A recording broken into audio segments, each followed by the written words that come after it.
Assalamualaikum and a good day I bid to you all, especially to Dr. Ain Husna, our Equity and Trust 2 lecturer. The current presentation is brought to you by the members of Group 2 with the main topic of charitable trust. Before we start, I will walk you through the flow of our presentation and introduce our group members.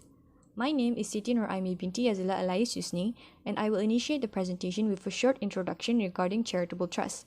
Then, my colleague Ms. Nurfatin Farina binti Mokhtar will enlighten us on the concept of charitable trust, followed by the advantages of charitable trust that is presented by Ms. Aimi Suhaila binti Husni.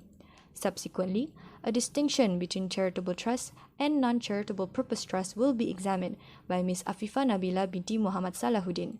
Ms. Atira Nabiha binti Adnan will then continue with the Cyprus Doctrine before the conclusion. Now, we will dive into the introduction of our infographic. Charitable trust falls under an express trust both of purpose as the subject matter, an exception to the general rule that a trust can only be enforced for a person. A charitable trust is enforced for public benefit. Such benefits can be in the form of education, community enhancement, or cultural protection, among others. This infographic was designed and created to increase the society's awareness regarding charitable trusts. It is intended that the public could benefit from this infographic by helping them discern and grasp the concept of charitable trusts. Concept: Public benefit requirement.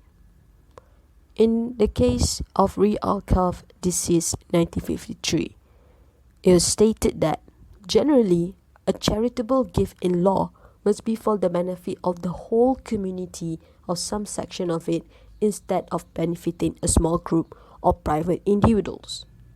However, this principle has not been applied with full rigor in the context of trust for the relief of poverty.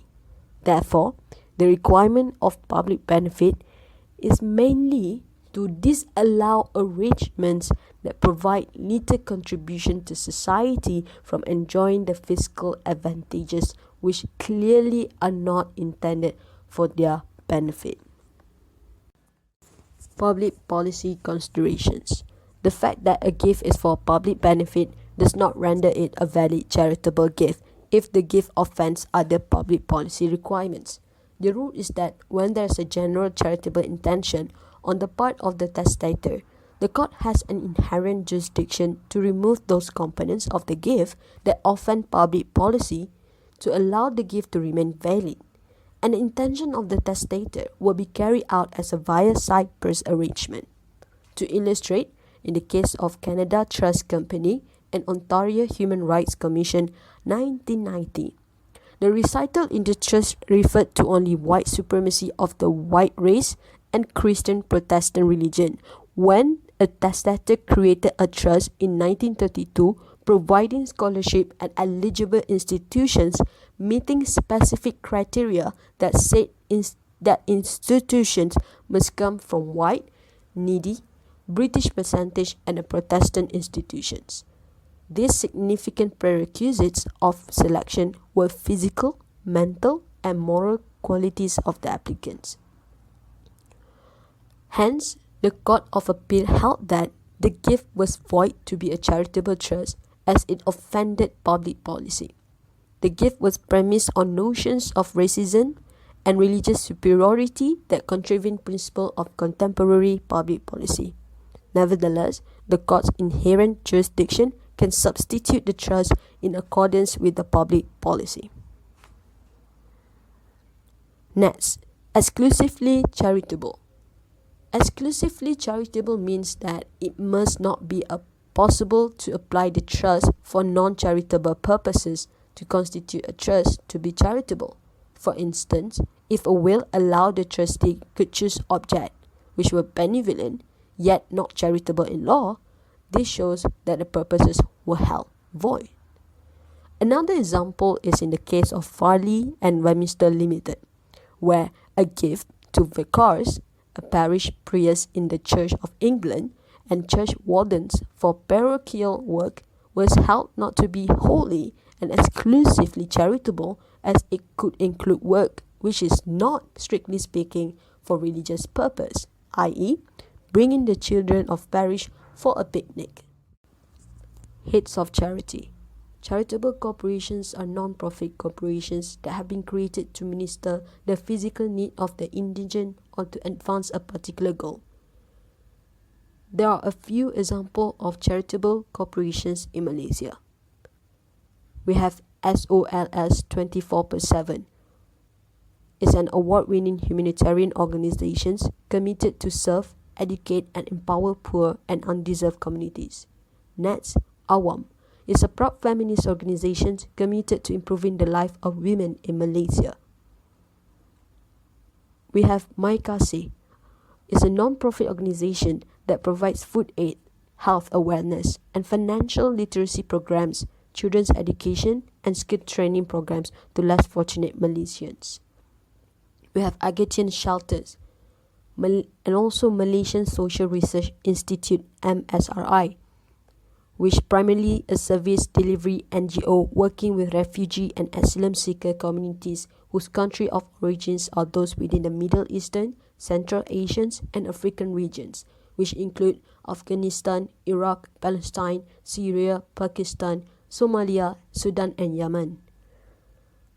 We also have WWF Malaysia, UNICEF Malaysia, and lastly Amnesty International Malaysia, who plays a crucial role in shedding a light on human rights infringement in the country and globally.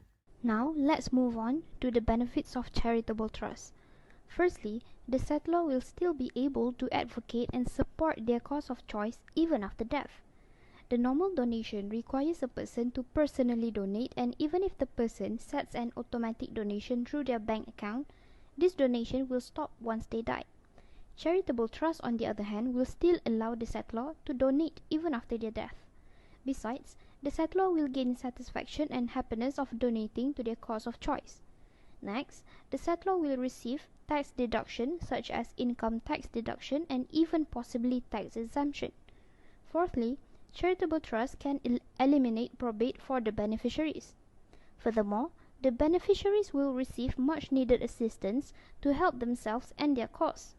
Last but not least, under the CIPRE doctrine, the donation will still be donated to a cause similar to that intended by the donor, no matter what happens. The donation will never go to waste. Non-charitable purpose trust and charitable trust serve a different purpose. Non-charitable purpose trust is where no individual directly benefits.